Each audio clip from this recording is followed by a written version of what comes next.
Hello, welcome to Learn English with Stories. Today you will meet Tom's friend.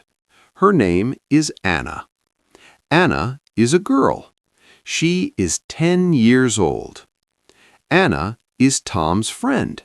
They go to school together. Anna is kind and friendly. She likes to smile. Tom and Anna are at school. They sit together in class. The teacher says, "Open your books." Tom opens his book. Anna opens her book too. They read a story.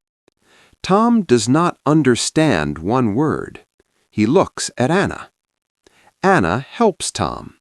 She says the word slowly. Tom smiles. He says, "Thank you, Anna." Anna says, "You're welcome." After school, Tom and Anna go outside. They talk and laugh. They are happy. Tom says, "Anna is my best friend." Anna is kind.